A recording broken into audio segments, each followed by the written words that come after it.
Hello, kumusta? Ito guys, meron akong share sa inyo na yung 4 wires power supply module, i-convert natin yung power supply ng Samsung. Yan. Yan po, ganito po, sundan nyo lang step by step itong paraan kung paano mag-convert ng 4 wires PSU. Yan. Yan, tinuturo ko na yan, yung PWM IC, tatanggalin natin yan. Yan. Bakit po tatanggalin? Kasi diyan po i-connect ang 4 wires natin. Kasi dalawa na hati ang 4 wires. Sa primary at saka sa secondary. Okay? Sundan nyo lang po. Ito step by step. Paano i-convert. Kung halimbawa ang sira ang inyong personal na TV o nag-uumpisa pa lang kayo mag-repair tulad kong newbie, baguhan. Ito po ang step by step. Sundan nyo lang. Yan, ina-hot air ko dyan ang ating PWMIC. Yan, hot air ko yan.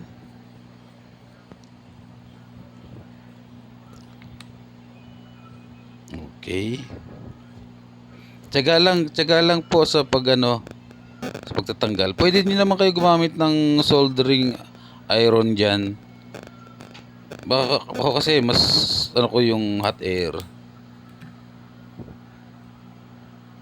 Yan.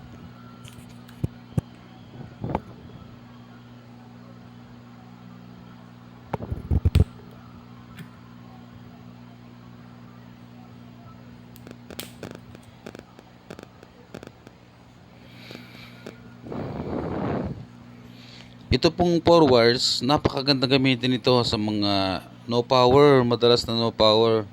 At saka pag halimbawang walang available na parts, yun, natanggal na. Pag walang available na parts, sa 4 wires po, pwede siya. Tsaka ituturo ko din dito kung paano patibayin ang 4 wires. Mamaya makikita nyo po kung paano. Salamat po sa magsasubscribe.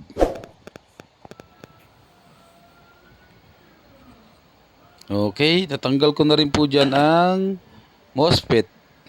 Okay. Yan, PWM IC.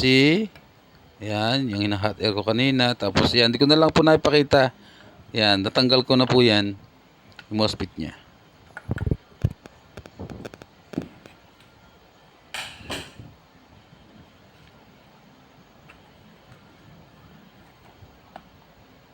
Yun ang ating 4 wires. 5 volts to 24 volts. Yan, may schematic diagram din siya sa box niya, oh. Okay.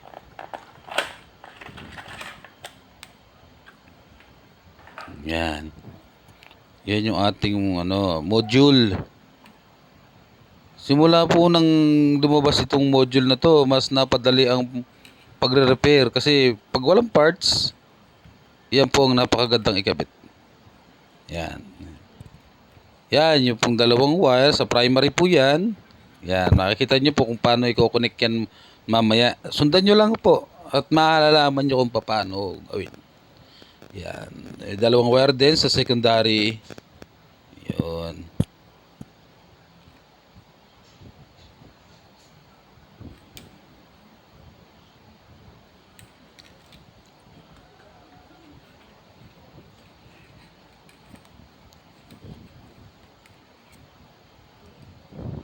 Okay, itong black wire, yan, sa pang primary, dito siya i-connect sa capacitor na malaki, sa negative side. Okay. Dali lang. Yan, dyan po. Dyan i-connect ang ating black wire sa negative ng capacitor.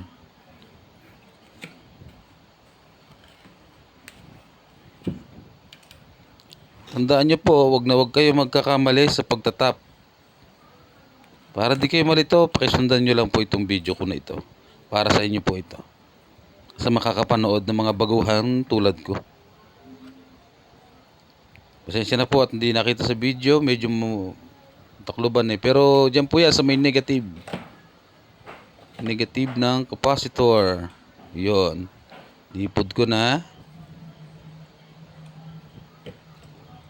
Yan, medyo sinom ko yung ating camera dyan eh. Okay, negative. Ito-double check nyo guys. Pag magkakabit kayo ha, sisilipin nyo. Para hindi magkakamali. Sayang po pag nagkamali ng tap. Okay, black sa negative.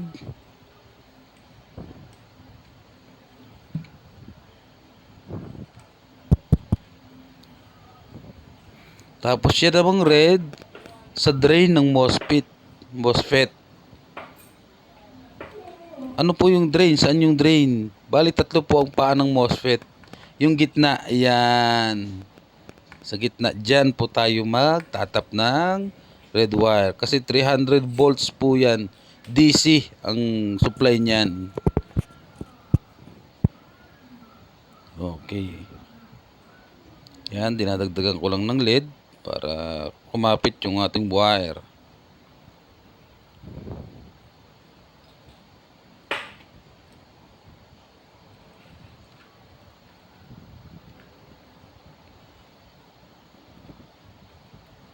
Okay, tap na tayo dyan. Medyo maiksi lang po ang wire ng 4 wires eh.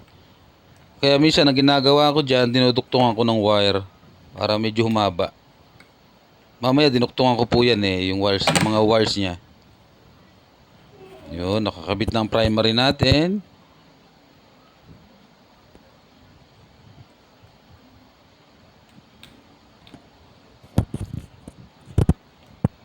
May mga naka-indicate naman po yan sa mga wire kung ano ang function niya. Papakita ko yan sa video. Yan, medyo susum ko ang camera. Yan. Okay.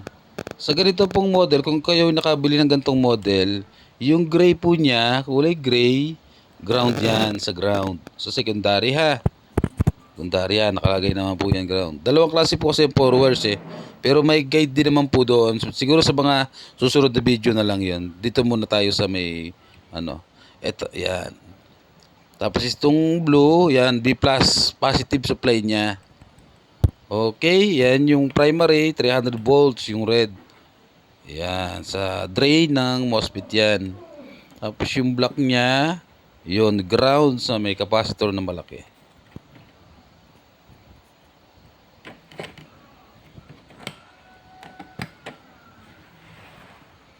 Yan po, yan. Double check ko. Kasi itatap ko na siya dyan eh.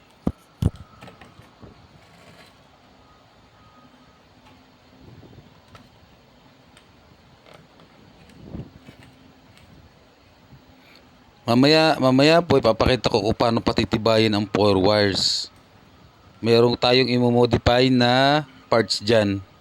Modify, may babaguhin para tumibay ang ating 4 wires. Mamaya po, makikita nyo. Sundan nyo lang.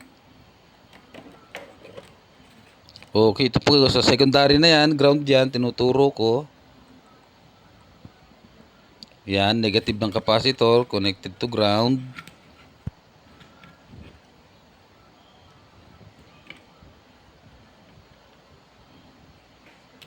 Diyan natin ikakabit ngayon yung ground sa secondary na yung 4 wires. Yun. Pasensya natin, hindi pa masyado nakikita. Yun, nilipad ko na.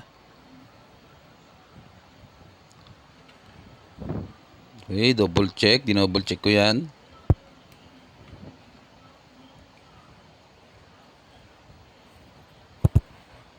Yan, sa ground po yan. Basta hahanap kayo ng connected sa ground sa secondary. Excuse me. Pwedeng sa capacitor, pwedeng sa mga jumper wire niya dyan sa board.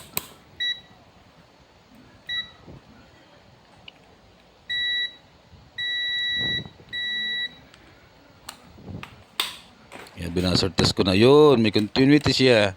Ibig sabihin, connected siya sa ground. Doon po ako magtatap ng ground. Yan. Yan ating kulay gray. Okay, sinilip ko uli yan. For checking. Yun. Okay, nakatap na po ang ating ground dyan ha.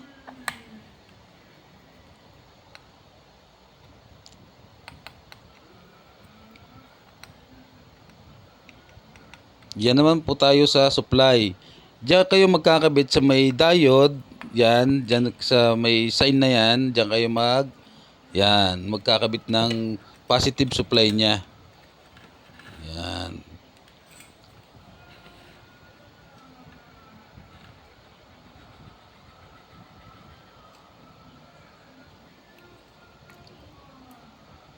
Yan, sa diode.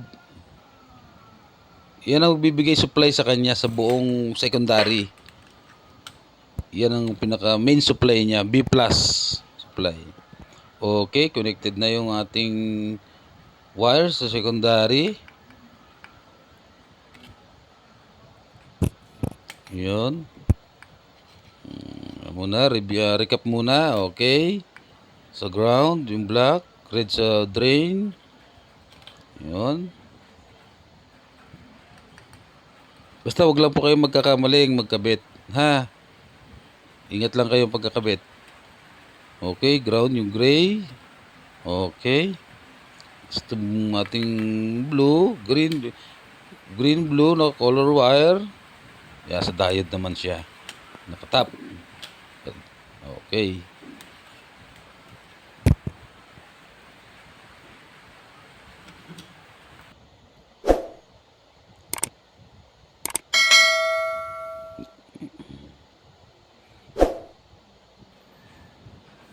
Salamat po sa magsasubscribe sa akin channel.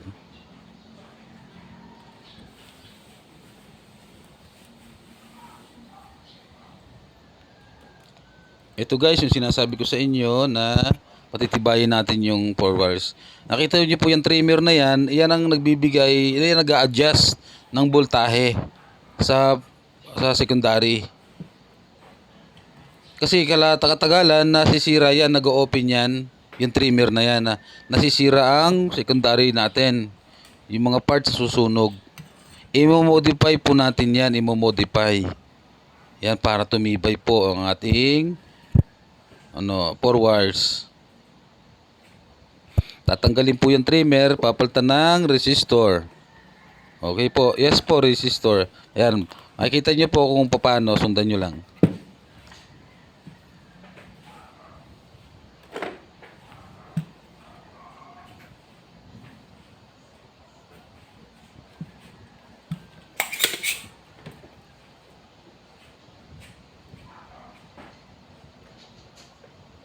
Okay, sinisilip kung ano. Yan.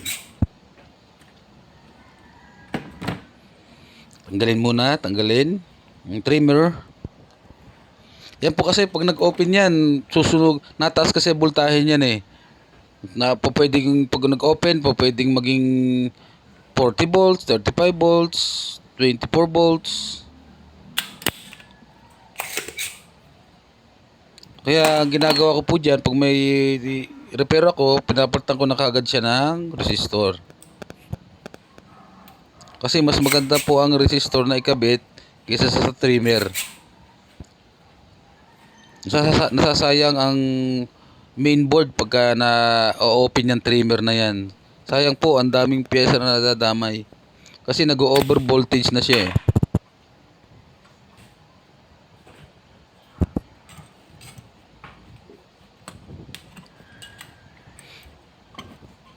Okay.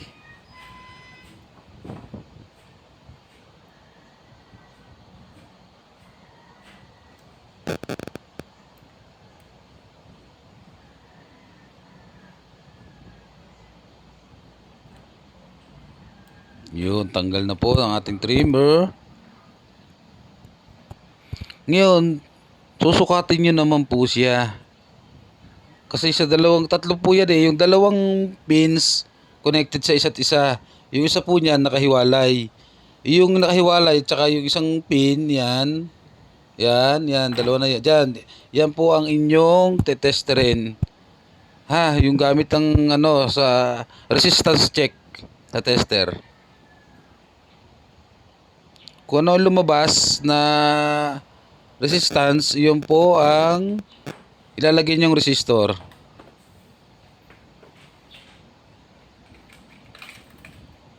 Yun, aking pinapakita kung saan doon. Yan. Po akong tester.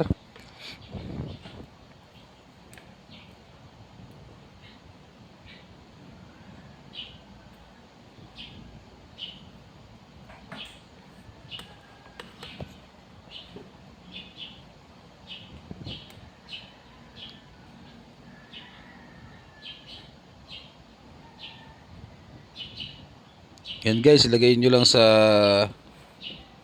resistor check, resistor sa ano, capacitor, ano, sa yan, sa resistor. Ayun guys, may nakuha akong 6.4k kilo ohms. So pa 6.4k kilo ohms. So yan po ang kukunin nating resistor para ikabit dyan. Meron akong resistor, yan. Yan, susukatin ko kung swak, kung parehas. Ayun guys, 6.8 kilo ohms naman ng aking resistor. Pwede na po yan. Konting ano lang po yan, diferensya.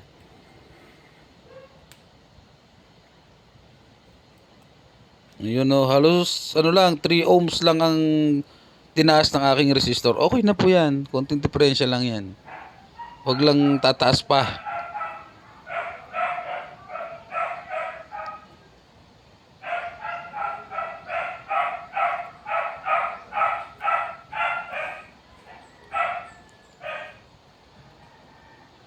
Yun, ganoon guys sa pagkabit ha. Kasi yung kabilang pin niya connected din parehas eh. Pasensya, hindi masyado makita sa camera. Sorry po.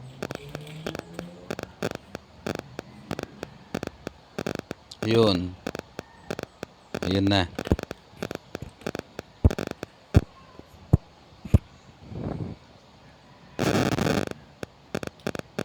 Iyan po ang ginawa natin dyan para maging stable na ang kanyang voltahe. Kung halimbawa ang hinihingi ng board mo ay ng secondary mo ay 13 volts, 14 volts, ipipix po natin yung voltahe. Ha, kaya tayo nagkabit ng resistor. Yun po, para hindi na siya adjustable.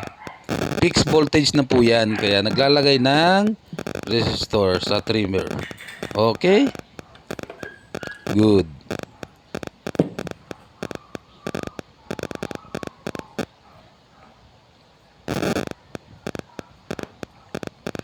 Marami na po akong nakabitan yan sa TV, sa DVD, yan, sa mga platinum. Marami na po.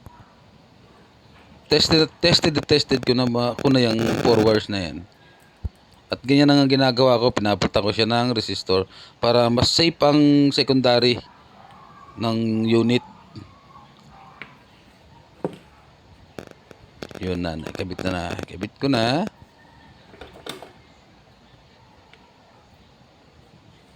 Yun yung trimmer. Nanggal na yung trimmer.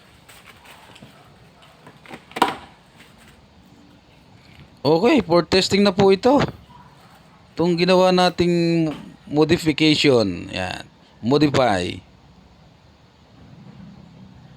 Kaya po pinapalitan ng resistor para maging fixed voltage. Okay po ha, kaya pinapalitan para fix na yung voltage fix na yung voltahe niya na hinihingi ng secondary supply. Kung ilang supply ang kailangan.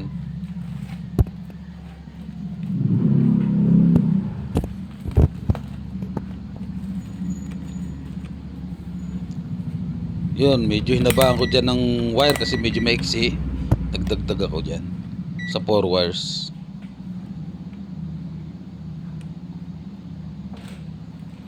Ito po yung step by step ha. Kung sakaling magkakabit kayo ng 4 wires, sundan nyo lang to. Hindi kayo maliligaw guys. Sundan nyo lang.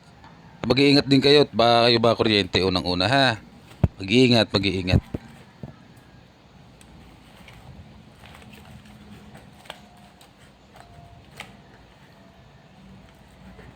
Yan, susukat na ako ng voltahe.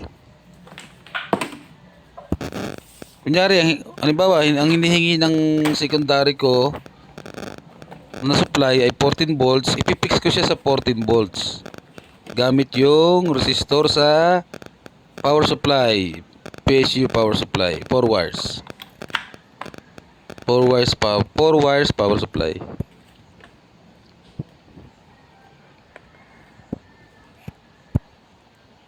Okay, saksak ko na.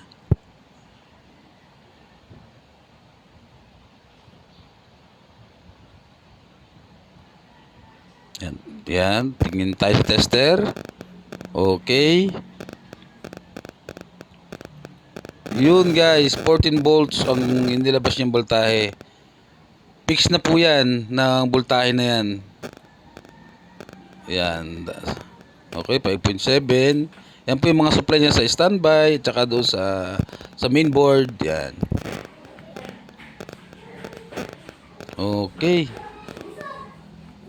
Mas ano po ako dito sa ganito, mas pag pinalta ko ng resistor, mas safe, mas panatag yung isip ko pag ito ang ginagawa ko Kasi alam kong tatagal ang buhay ng 4 wires dahil sa resistor na yan. Subok ko na po yan.